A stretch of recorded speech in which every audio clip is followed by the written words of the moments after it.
Welcome to Café Tales. I'm Alie, your host for today's mystery. We're joining Nero Wolfe and Archie Goodwin today at the brownstone on West 35th Street with The Second Slice Was Poisoned. Before we begin, I would love to know where in the world you're tuning in from today. Let me know in the comments.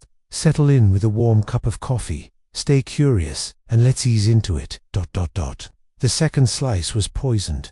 Chapter 1. A disturbed schedule. It was the second Tuesday in April, and in the old brownstone on West 35th Street, 3 blocks from the Hudson, Nero Wolfe was being unreasonable about corn. Not that this was anything new. Standing in the doorway between the kitchen and the hall, I watched as he lectured Fritz Brenner on the proper way to prepare corn on the cob for that evening's dinner.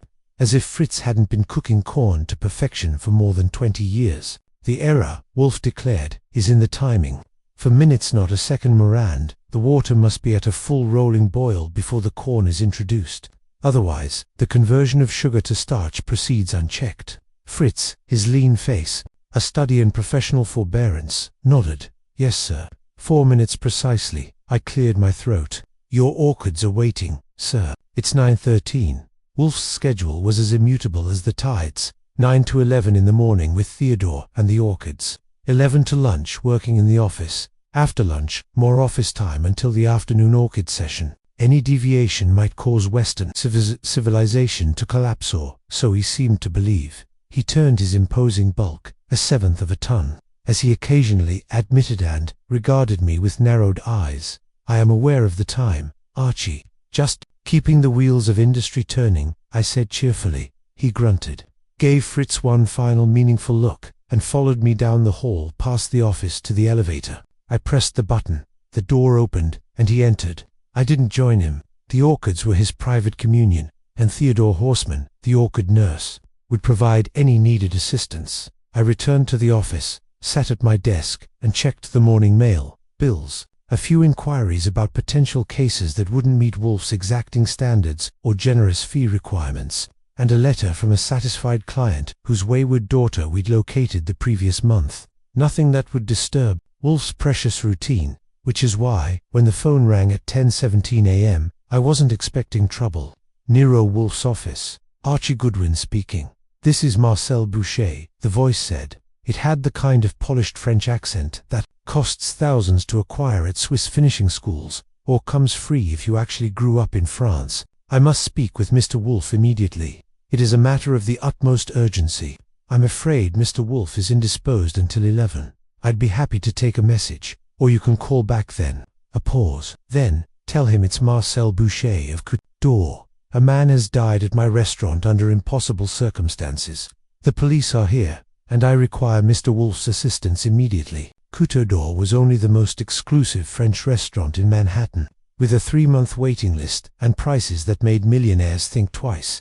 I'd never eaten there, but I'd read enough about it to know that Marcel Boucher was considered a culinary genius.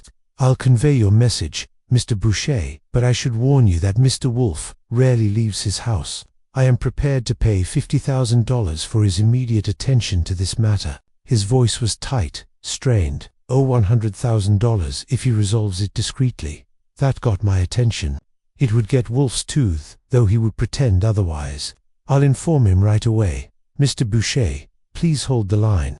I put the call on hold and took the stairs 2 at a time up to the plant rooms. I knew better than to use the house phone to interrupt Wolfe during his orchid time. This was worth the climb. The plant rooms on the roof were Wolfe's paradise, warm, humid, and filled with 10,000 orchid plants of incalculable value. I found him in the tropical room, using a small camel hair brush to hand-pollinate a Cattleya hybrid, Theodore hovering nearby like a surgical nurse. Excuse me, sir, I said, standing at the threshold. One does not walk uninvited among Wolfe's orchids. He didn't look up. It is 10:19. Archie, you know my schedule. Marcel Boucher of Couture is on the phone. Someone has died at his restaurant under what he calls impossible circumstances. He's offering $50,000 for your immediate attention hour, $100,000 for a discreet resolution. Wolfe's hand stopped, the brush poised in mid-air. After the moment, he carefully completed the pollination, placed the brush on Theodore's waiting tray, and straightened to his full height. Is the police involvement confirmed? He says they're there now. Wolfe's cider sound like air escaping from a bellows. Tell Mr. Boucher I will speak with him. Bring the phone in. 15 minutes later, I was driving the sedan toward Midtown. Wolfe was not with me. Of course, he would not leave the brownstone for a death at a 3-star restaurant, not even for $100,000. But I was authorized to collect information, take statements, and report back to him. If the case proved sufficiently interesting or lucrative, he might consent to receive visitors at the brownstone later. Marcel Boucher had been frantic on the phone, his elegant accent fracturing under stress. Julian Lambert, New York's most influential food critic, had collapsed and died during a private tasting menu at Couteau d'Or. One moment, he had been savoring the duck pea. The next, he was gasping and choking. He was dead before the ambulance arrived. The curious part, the detail that had persuaded Wolfe to dispatch me immediately, was that everyone at the table had eaten the same dish, prepared identically. Only Lambert had died. As I navigated through the late morning traffic, I wondered what we were getting into.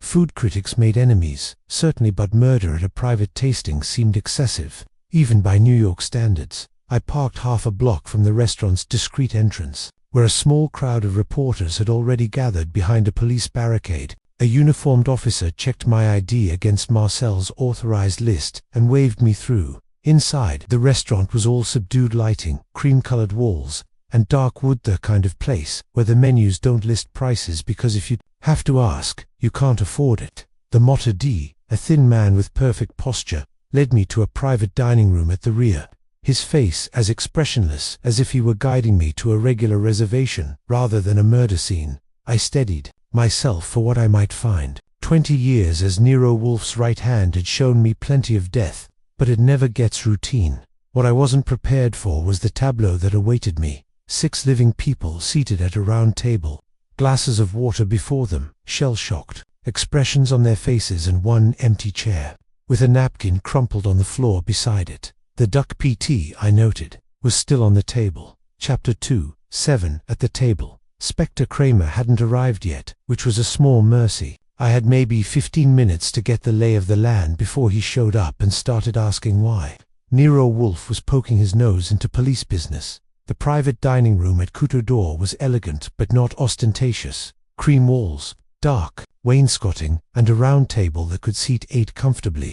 The lighting was soft from wall sconces rather than overhead fixtures. A serving cart stood against one wall, and a door in the corner presumably led to the kitchen. I approached the table where the 6 survivors sat in various states of shock.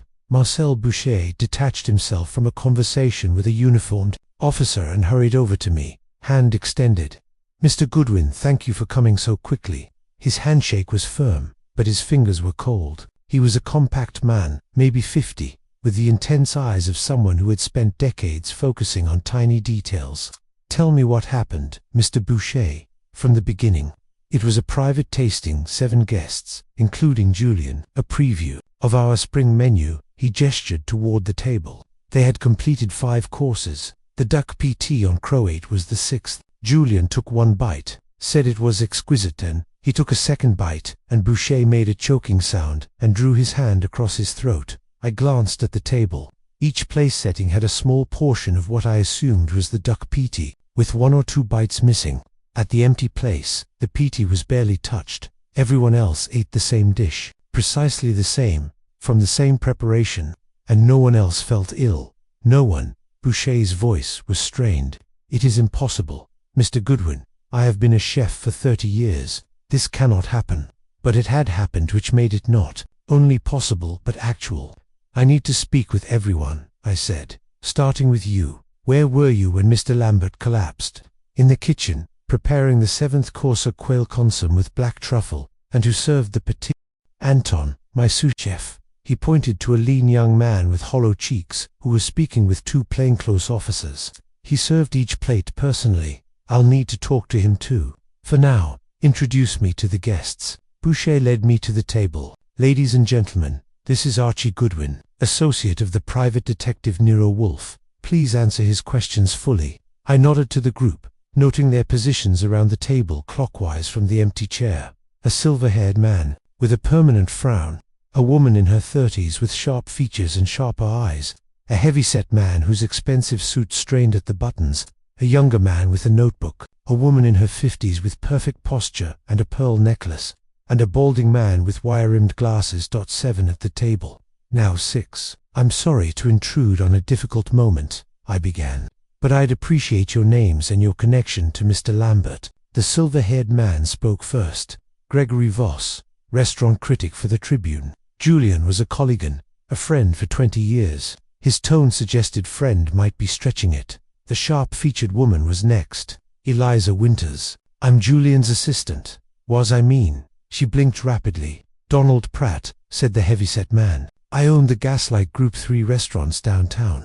Julian was reviewing one of them next week." He tugged at his collar as if it had suddenly tightened. The young man with the notebook didn't look up. "Peter Morgan. I was Julian's apprentice. He was mentoring me." "Vivian Dexter," said the woman with pearls. "I publish Food and Wine monthly. Julian wrote our feature column." The man with wire-rimmed glasses cleared his throat. "Bernard Shaw. I'm Julian's attorney." His voice was surprisingly deep for his slight frame. I took mental notes of their appearances, positions, and the subtle tensions between them. Wolfe would want every detail. "What can you tell me about Mr. Lambert's dining habits? Anything unusual?" Eliza Winters raised a perfectly manicured hand. Julian was methodical. He always took exactly 2 bites of each dish, the first to appreciate the initial flavor profile, the second to analyze the complexity, and he insisted on fresh silverware for each bite. "A clean fork for the second taste," added Voss with a hint of contempt. He claimed it was to avoid flavor contamination.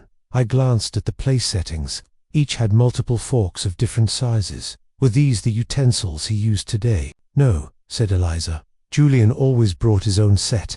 Sterling silver, custom-made. He was particular about metal affecting taste." I made a note of that. "And where is this silverware now?" "The police took it," Bernard Shaw said, "along with everything else on his place setting." "Did anyone notice anything unusual about Mr. Lambert before he collapsed? Any complaints about the food? Any symptoms?" They exchanged glances. Then Peter Morgan spoke up. He said, "The PT was a triumph." Those were his exact words. He tapped his own notebook, then he asked for a fresh fork for his second bite. That's when it happened. Donald Pratt shifted his bulk in the delicate chair. It was horrible. His face turned red, then purple. He knocked over his water glass trying to stand, then he just collapsed. "How long before medical help arrived?" 8 minutes, said Vivian. "Dexter." "Precisely. I timed it." "Far too long, though I doubt it would have mattered." I was about to ask another question when Anton, the sous chef, approached with a uniformed officer. "Sir," he said to Boucher, "they want me to come to the station for more questions." Boucher looked alarmed.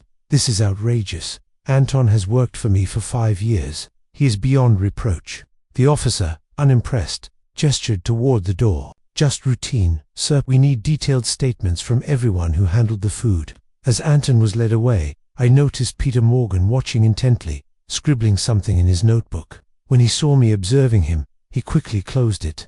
"Mr. Goodwin," Eliza Winters said suddenly, "there's something you should know." Julian was working on an important article and exposé. He was very secretive about it, but it had him worried. He'd been receiving strange calls. What kind of exposé? He wouldn't say exactly. Something about restaurant financing. He said it would change the culinary landscape of New York. Before I could follow up, there was a commotion at the door. Inspector Kramer had arrived, chomping on an unlit cigar and looking like a storm cloud in a rumpled suit. His eyes found me immediately, and his face darkened further. "Goodwin," he growled. "I might have known. Where's Wolfe?" "At home with his orchids. Where else?" "I'm just gathering information." Inspector Kramer grunted something unflattering about orchids and private detectives. "Well, I'll gather it somewhere else. This is a police investigation." I knew better than to argue. I had enough to make a preliminary report to Wolfe, and we could decide our next steps. I handed my card to each person at the table and made my exit, noting that Bernard Shaw had moved to sit beside Eliza Winters and was speaking to her in a low, urgent tone. Outside, the April sun seemed unnaturally bright after the restaurant's dim interior. I stood on the sidewalk for a moment, organizing my thoughts. One man dead from a dish that 6 others had eaten without ill effect. A critic with enemies and a secret expose. Custom silverware that only the victim had used. Wolfe would see connections that I couldn't. but first, I had to get through the midday traffic and back to the brownstone before lunch, otherwise I'd face something worse than murder. Wolfe's displeasure at a delayed meal. Chapter 3, Appetites and Ambitions. I was back at the brownstone by 12:40, which meant Wolfe was already at the dining table. You could set your watch by his schedule. Breakfast at 8 in his room, lunch at 1 o'clock sharp, dinner at 8 o'clock sharp. The routine was sacred. Fritz was just setting a plate of sliced tomatoes with basil and olive oil in front of Wolfe when I entered the dining room. "Satisfactory," Wolfe said, inspecting the arrangement. He lifted his eyes to me. "You're late." "Midtown traffic," I replied, sliding into my chair, and Inspector Kramer was arriving as I left. Wolfe selected a tomato slice with his fork. "I presume you gathered the essential facts." I waited until Fritz had served me and retreated to the kitchen before reporting. I kept it concise and chronological, just as Wolfe preferred. The private tasting, the 7 diners, the sudden death after the second bite of duck piti, the custom silverware, the mystery expos, the reactions of the survivors. Wolfe listened, without interruption, his eyes half closed as he methodically worked through his tomatoes. "Most interesting," he said when I finished. "The silverware especially. And this expose on restaurant financing." Fritz arrived with the main course, chicken fricassee with mushrooms and new potatoes, and we paused our conversation.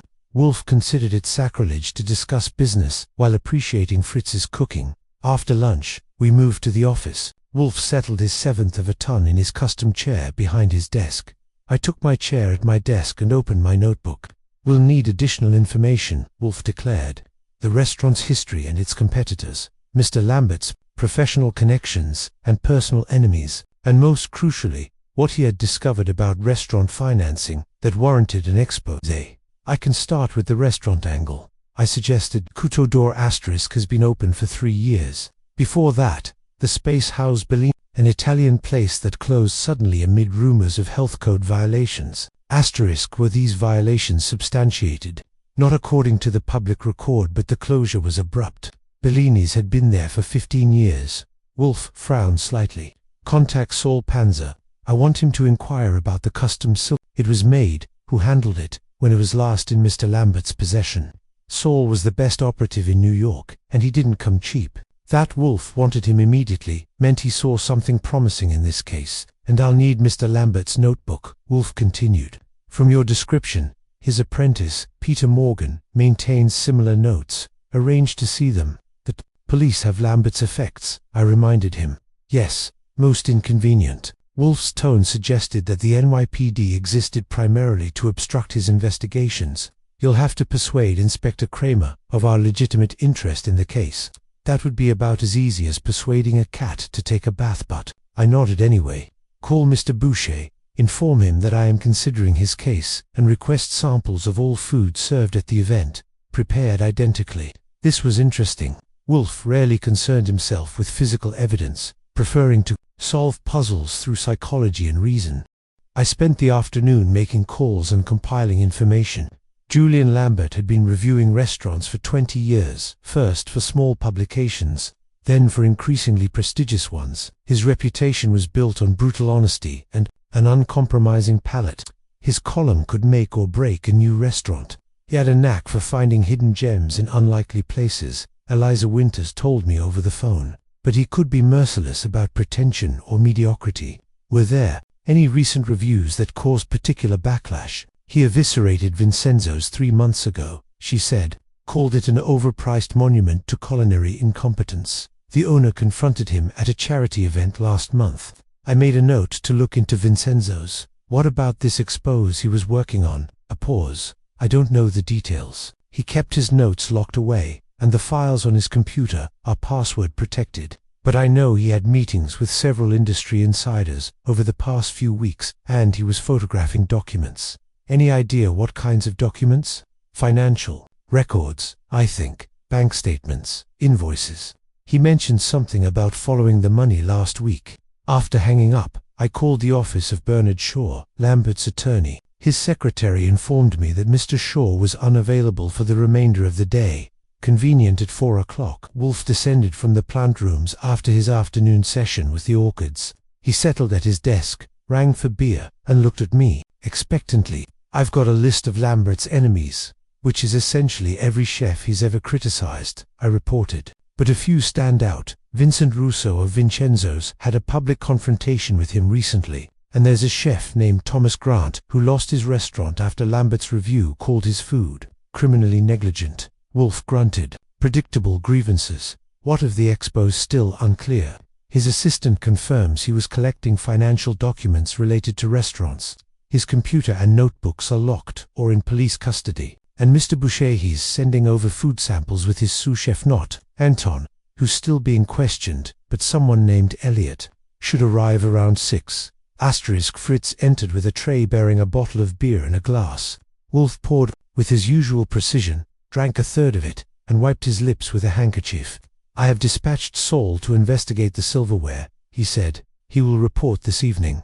Meanwhile, I want you to visit Mr. Lambert's residence. Ms. Winters may be persuaded to grant you access, and, if she isn't, then persuade her. Wolfe's expression was bland.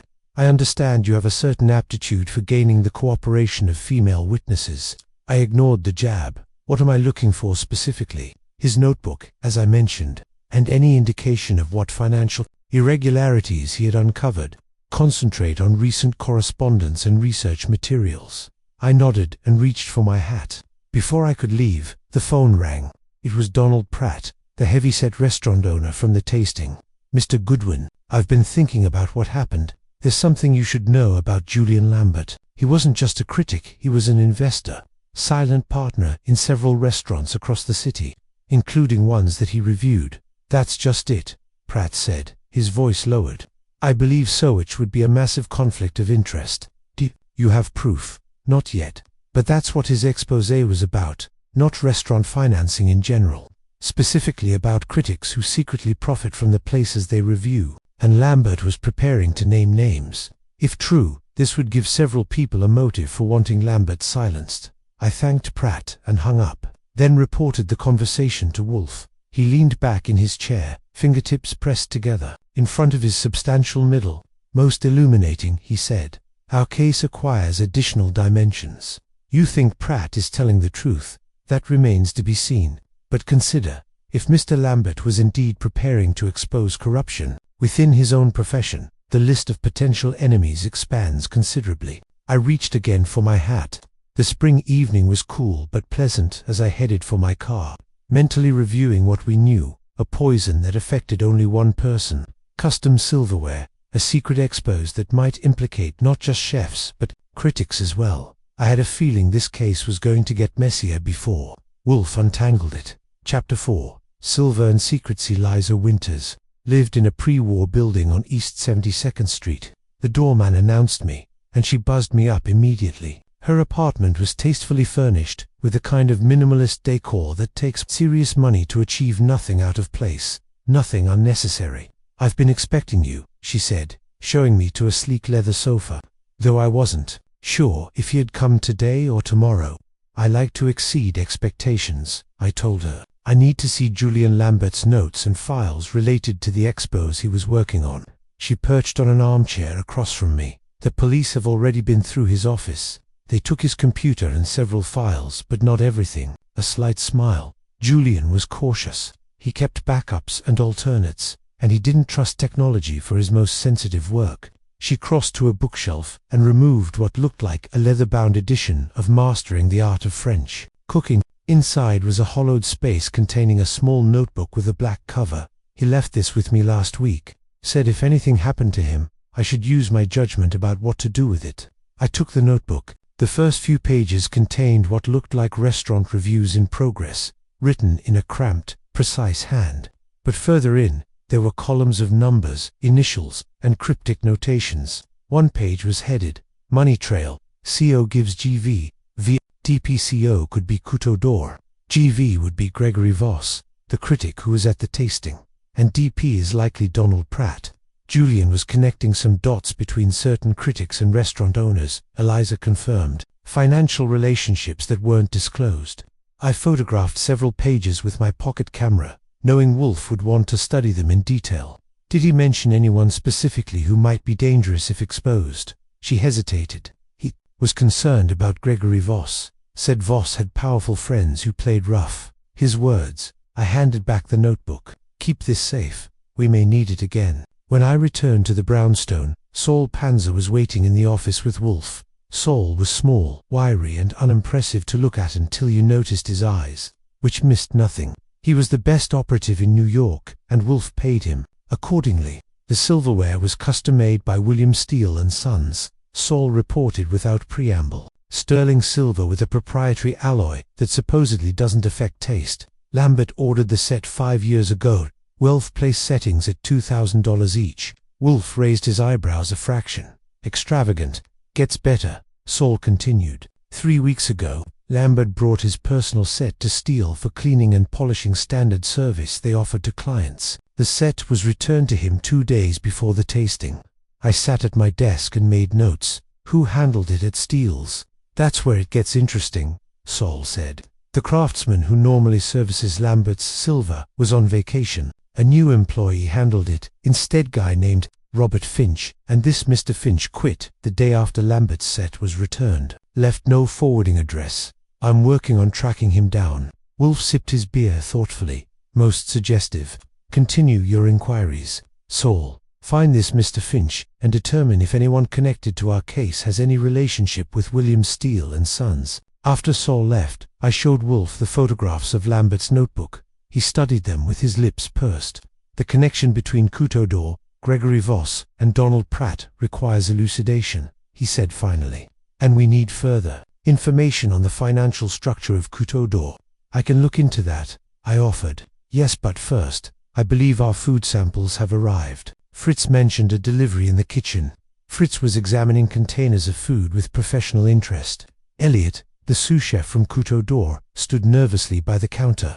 "Mr. Boucher sent everything from the tasting menu," Elliot explained. "Prepared exactly as it was served, including the duck PT." Fritz gave a small nod of approval at the presentation. "Even packaged for transport." The food looked immaculate. Wolfe entered and greeted Elliot with formal courtesy. "Thank you for bringing these samples. I have some questions about the preparation methods." "Of course, sir."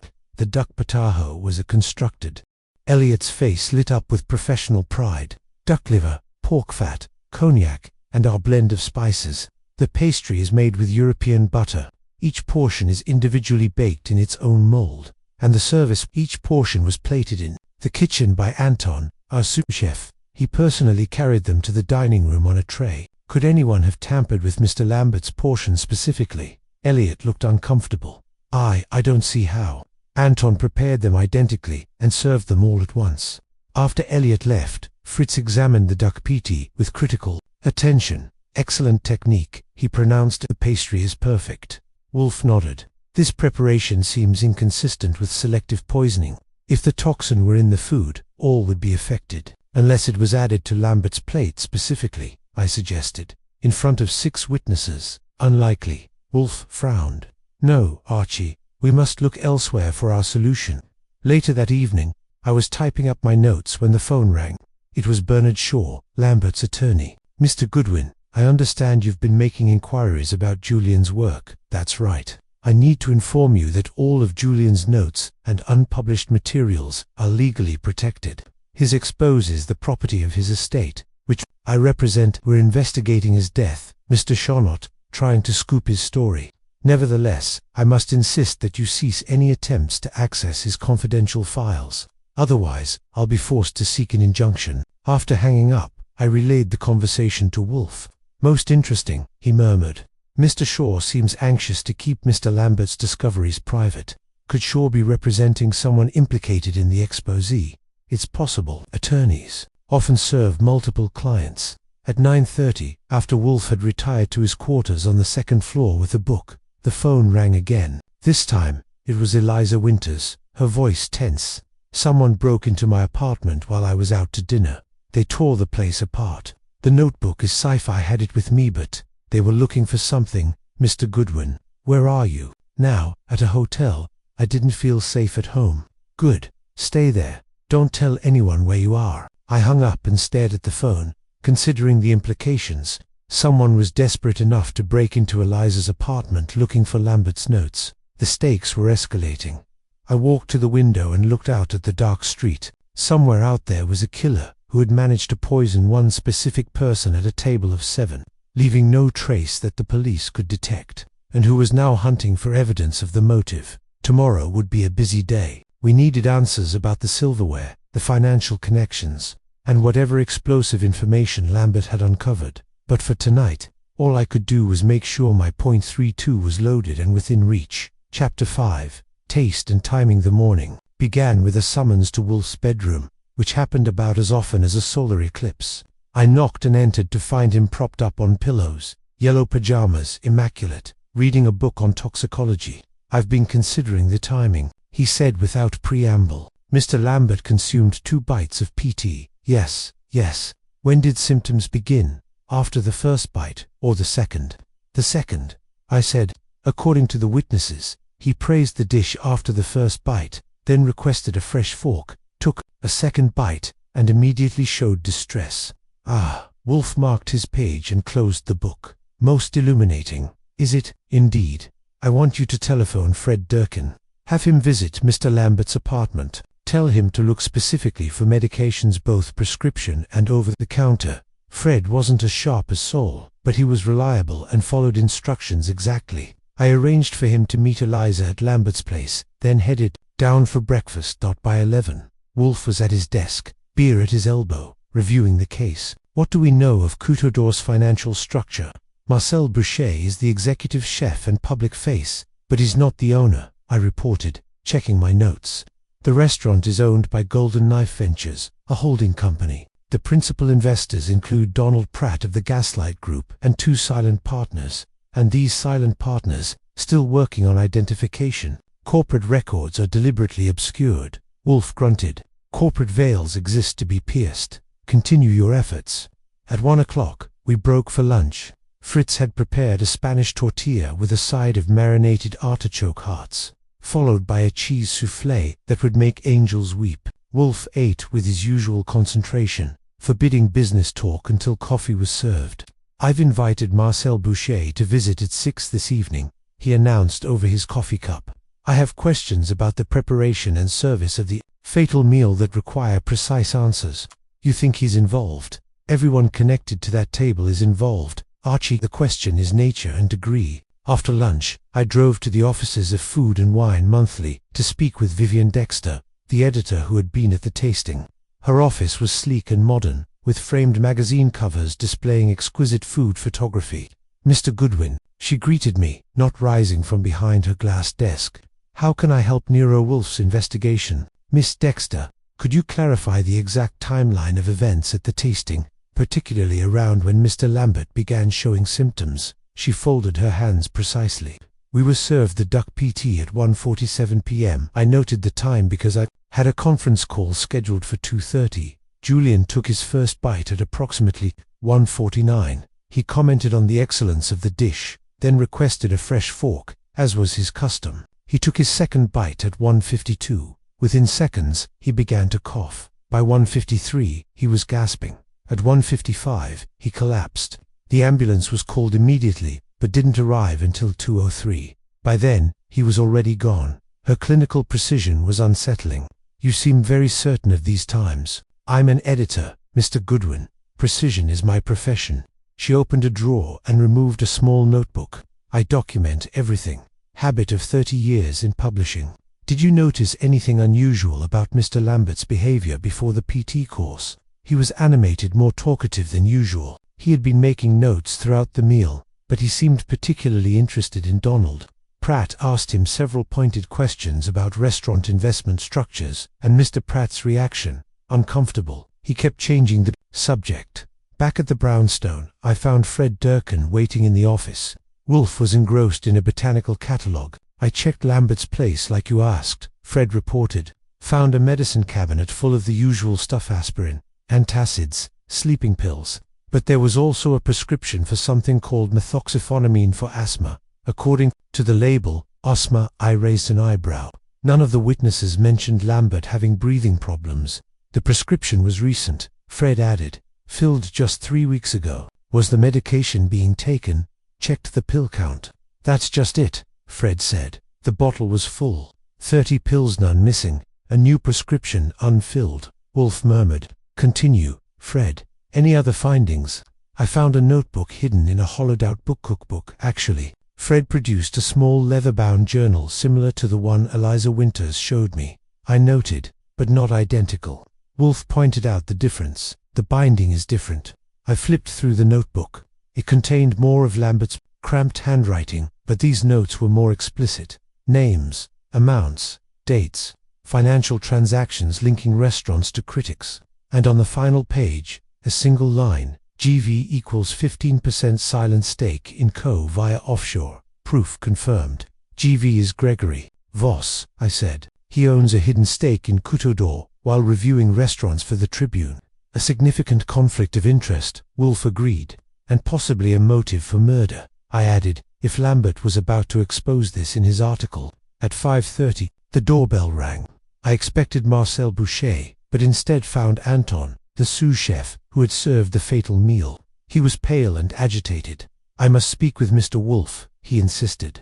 It's about the silverware. I brought him to the office, where Wolfe was just settling in after his afternoon session with the Orchids. Mr. Anton, Wolfe greeted him. You have information for us. Anton twisted his hands. When I served the PT, I noticed something odd about Mr. Lambert's fork, the second one, the one he requested fresh. It looked different, slightly discolored on the tines. Different how? Wolfe asked. A faint yellowish tint. I thought it was just tarnished silver does that sometimes. Did you mention this to the police? Yes, but they didn't seem interested. Said it was normal tarnish. But I've been working with Silver Service for 12 years. This was different. After Anton left, I looked at Wolfe. Discolored fork tines could be significant, especially given the timing of symptoms after the second bite. Wolfe pressed his lips together. We are approaching a theory, Archie, but we require more evidence. The doorbell rang again. This time, it was Marcel Boucher, precisely on time for his 6 o'clock appointment. I came directly from the restaurant, he said, removing his coat. The police have finally released the private dining room, though we haven't reopened yet. The publicity has been ... challenging. I showed him to the office, where Wolfe was pouring beer. The red leather chair reserved. 4 clients faced Wolfe's desk. I took my place at my own desk, notebook ready. Mr. Boucher, Wolfe began, I believe we are making progress in understanding Mr. Lambert's death, but I need to know more about your relationship with Gregory Voss. Boucher's expression didn't change, but his shoulders tensed slightly. Gregory is a respected critic. We have a professional relationship, nothing more. Is he an investor in Coutodor? A pause. I'm not at liberty to discuss our financial structure, even when it might relate to murder. Wolfe's voice was mild, but his eyes had narrowed. Boucher stood abruptly. I engaged you to find who poisoned Julian Lambert, not to investigate my business affairs. The two are inseparable, Wolfe replied. Please sit down, Mr. Boucher. We have much to discuss. Chapter 6. Recipes for Disaster. Marcel. Boucher sat down again, his face tight. I apologize for my outburst. This situation has been ... difficult. Understandable, Wolfe replied, not sounding particularly understanding. Nevertheless, I require complete candor. Is Gregory Voss an investor in your restaurant? Boucher exhaled slowly. Not directly, but yes, he has a financial interest through a holding company. Many critics have investments in the industry. It's not uncommon, but undisclosed, Wolfe noted, and potentially damaging if revealed. In some contexts, yes. Boucher studied his hands. Julian knew. He had been investigating financial connections between critics and the restaurants they review, and your establishment was among those he planned to expose. A nod, along with several others. It would have damaged many reputations, including Gregory's, after Boucher left promising to provide documentation on the restaurant's financial structure. I looked at Wolfe. So Voss had motive. He stood to lose his reputation and possibly his position at the Tribune if Lambert published his expose, as did others. No doubt, Wolfe said. His expression was thoughtful, but motive without method remains insufficient. We need to understand precisely how the poison was administered to Mr. Lambert alone. The phone rang. It was Fred Durkin, reporting. From the silversmith, William Steele & Sons. I found something interesting about that employee who quit Robert Finch, Fred said. He was using a fake identity. The social security number he provided belongs to a man who died 3 years ago. Most interesting, said Wolfe, when I relayed this information. and his current whereabouts. Fred's still working on it, I replied. But he did learn that Finch specifically requested to work on Lambert's silverware when it came in for servicing. Wolfe raised his eyebrows a fraction. The pieces begin to align. We need those draft pages of Mr. Lambert's expose. The police must have them by now. Getting anything from Inspector Kramer was usually like extracting honey from a particularly irritable hive of bees, but I had my methods. A call to Sergeant Pearlie Stebbins, carefully worded to suggest we might have information beneficial to their case, arranged a meeting for the next morning. The following day began with Wolfe altering his sacred morning schedule. Instead of spending the full 2 hours with his orchids, he came down to the office at 10:30, a clear indication of his interest in the case. "I have been considering the chemistry involved," he announced, lowering himself into his chair. "Certain toxins react with silver to create compounds that dissolve slowly when exposed to acid, like the acid in food. The duck PT would have mild acidity from the cognac," I suggested. "Precisely. Perhaps insufficient to dissolve the toxin immediately, but enough for a delayed reaction, which explains why the symptoms appeared after the second bite. The poison needed time to dissolve into the food," I said, following his reasoning. The first bite was harmless because the poison had not yet dissolved. By the second bite, the reaction had progressed sufficiently to deliver a lethal dose. The room was silent. I could almost hear the collective pulse quicken. "The method was ingenious," Wolfe continued. "The fork, and only that specific fork, was treated with a thallium compound designed to dissolve when it contacted the mild acidity in the PT. The poison was not in the food itself, which is why no one else was affected." "That's absurd," Voss scoffed. "How would anyone ensure Lambert got the poisoned fork? And how would they know he would take a second bite?" "To your first question, because the fork was part of his personal set, which he always used. To your second, because, as Ms. Winters has confirmed, Mr. Lambert invariably took exactly 2 bites of each dish when reviewing the first 4 initial impression. The second for detailed analysis." Wolfe gestured toward the silverware beside each plate. "These forks are, of course, harmless, but they demonstrate the elegance of the method. The poison was not detectable by sight or taste. It required sophisticated knowledge of chemistry to create a compound that would adhere to silver, remain stable until exposed to acid, and then dissolve at the precise rate to deliver a lethal dose." "And who has this sophisticated knowledge?" Bernard Shaw asked, his voice sharp. "A chemist would," Wolfe replied, "or someone with specialized training in metallurgy and toxicology. Someone like Robert Voss, who worked briefly at William Steele and Sons under the name Robert Finch specifically to gain access to Mr. Lambert's personal silverware when it was sent for cleaning." Gregory Voss's face drained of color. "I don't know anyone named Robert Voss. He's your nephew," I said flatly. "Your sister's son. Former chemistry student at MIT and lab assistant at Meridian Pharmaceuticals, where he worked with thallium compounds. This is outrageous," Voss sputtered. "You can't possibly. We have the employment records from both William Steele and Sons and Meridian," I interrupted. "And we have your correspondence with Robert discussing the Lambert problem and how to handle it discreetly." Eliza Winters, who had been silent until now, spoke up. "Julian suspected a connection. That's why he was looking into the silversmith. He mentioned it to me the day before the tasting." Peter Morgan was scribbling frantically in his notebook. Vivian Dexter watched the proceedings with the detached interest of an editor assessing a submission. Donald Pratt looked like he might be ill. "Mr. Voss," Wolfe said, "your nephew treated 1 forkhand, only 1 forkhand, Mr. Lambert's personal set with a slow-dissolving thallium compound. You knew that Lambert would use his own silverware at the tasting. You knew he would request a fresh fork for his second bite, and you knew that the thallium would take effect only after that second bite, making the timing appear mysterious and confusing the investigation. You can't prove any of this," Voss said, but his voice lacked conviction. "We have Robert's fingerprints on the silverware case," I said, "and we have your financial transfers to him, $50,000, the day after Lambert died." Kramer had heard enough. He stood and addressed Voss. "Gregory Voss, I'm placing you under arrest as an accessory to the murder of Julian Lambert. You have the right to remain silent. ... As Kramer recited the Miranda warning, I watched the other guests. Marcel Boucher looked stunned. Bernard Shaw was already reaching for his phone, no doubt calling a criminal defense attorney. Eliza Winters sat very still, her face unreadable. "Where is Robert Voss now?" Kramer demanded after finishing the warning. We believe he left the country, I replied. But Saul Panzer has located him in Montreal. Canadian authorities have been notified. Kramer gestured to Sergeant Stebbins, who had been waiting in the hallway. Take him downtown, and get a PBs out for this Robert Voss character. He turned to Wolfe. I'll need all your evidence. Mr. Goodwin will provide copies, Wolfe replied. The originals remain with us until the case is formally closed. As Voss was led away, protesting his innocence, the remaining guests sat in shocked silence. Donald Pratt was the first to speak. Does this mean the Expos 1 be published? The contents are now evidence in a murder investigation, Wolfe replied. But eventually, yes, I expect the information will become public. Marcel Boucher stood. I should return to my restaurant. There will be ...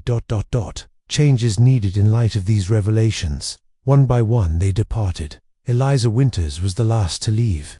At the door, she turned to me. Julian would have appreciated the irony, she said quietly. Killed by his own fastidiousness about silverware. Chapter 7. The final course. After everyone had gone, I returned to the office, where Wolfe was savoring a beer, his eyes half closed in satisfaction. A successful conclusion, he murmured, though Kramer will take the credit, as usual, and our fee will be paid in full by Mr. Boucher as agreed plus expenses. I sat at my desk and looked at the documents scattered across it. The case had been solved through Wolfe's methodical reasoning and attention to detail, particularly his focus on the timing of Lambert's symptoms. The poisoned fork was an elegant solution to the puzzle of how one man could be poisoned while 6 others eating the same food remained unharmed. Tomorrow, I would type up the full report for our files. But tonight, as the spring evening settled over the brownstone, I had a feeling our involvement with the restaurant world wasn't quite finished. Wolfe was eyeing the duck Petey Fritz, had prepared with unmistakable interest. Chapter 8. The second slice. The morning after Gregory Voss's arrest, I was at my desk typing up the final report when the phone rang. It was Inspector Kramer. They found Robert Voss, he said without preamble. Canadian police picked him up at a hotel in Montreal. He's not contesting extradition, confessing, singing like a canary. Says his uncle masterminded the whole thing. Promised him $100,000 and a new identity, which confirms our reconstruction, I noted. Yeah. Kramer grumbled, always hating, admitting Wolfe was right. The lab boys finally found traces of thallium on that second fork. By the way, some new tests they tried. Anyway, case closed. After hanging up, I reported the news to Wolfe, who was in the office reading a book on Byzantine history. Satisfactory, he said, not looking up, though I imagine there are still loose ends to tie up. As if on cue, the doorbell rang.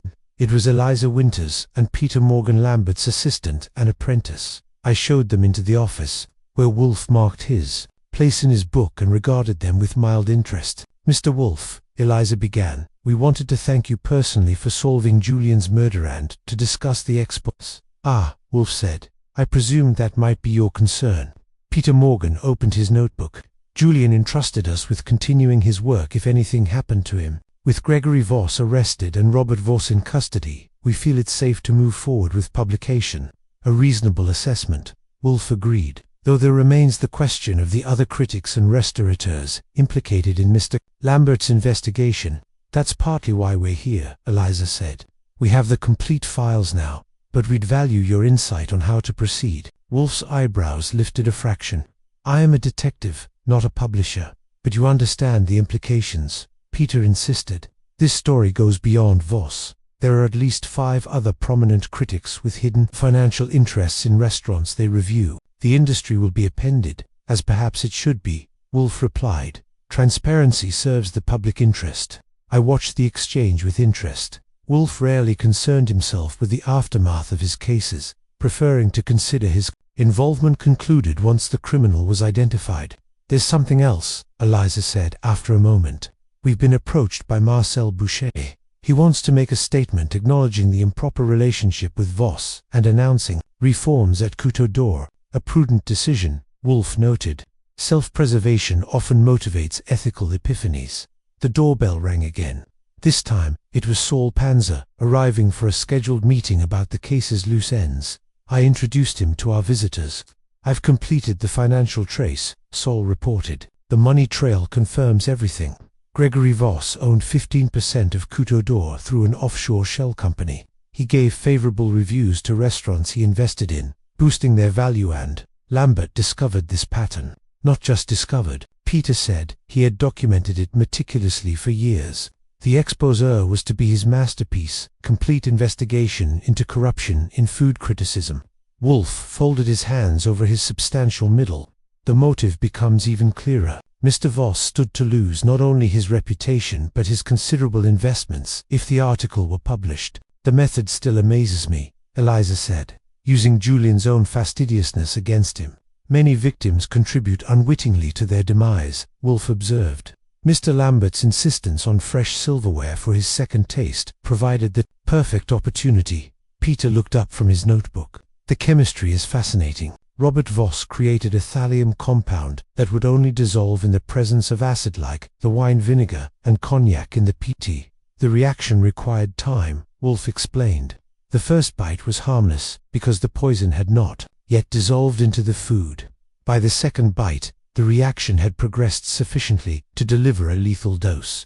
The science of murder elegant in its way, though I kept that thought to myself. Fritz appeared at the door. "Lunch is served, sir." Wolfe never discussed business during meals, so our visitors departed with promises to keep us informed about the exposé's publication. After they left, I joined Wolfe in the dining room, where Fritz had prepared a spring vegetable soup, followed by poached salmon with dill sauce. "A satisfactory conclusion to the case," Wolfe said between appreciative mouthfuls, "though I suspect the repercussions in the culinary world will continue for some time." The repercussions for our bank account were immediate and positive. That afternoon, a messenger delivered an envelope from Marcel Boucher, containing a check for the agreed fee plus a substantial bonus. Enclosed was a note inviting Wolfe to a private dinner at Couteau d'Or, once the restaurant reopened, a genuine token of gratitude for preserving my establishment's integrity. Wolfe read the note with a faint smile. Integrity is a curious concept in the restaurant business, it seems. "Will you accept the check?" "Certainly." The dinner invitation requires consideration. Later that evening, after Wolfe had gone up to his orchards for the day, I sat in the office finishing my report on the case. The phone rang once more. It was Bernard Shaw, Lambert's attorney. "Mr. Goodwin, I'm calling to inform you that Julian's estate has approved publication of his expo. It will appear as a special feature in Food and Wine Monthly next month, with proper attribution to his assistants for completing the work." "Justice in journalism," I remarked. "Indeed. Additionally, the estate wishes to acknowledge Mr. Wolfe's contribution. A case of rare Bordeaux will be delivered tomorrow. Wolfe would appreciate that more than public recognition. Wine and justice are a satisfying combination." The next morning at breakfast, I found Wolfe reading the newspaper with unusual attention. A small article on page 3 announced Gregory Voss's arrest and Robert Voss's extradition proceedings. The piece mentioned renowned private detective Nero Wolfe as instrumental in solving the case. "You made the papers," I noted.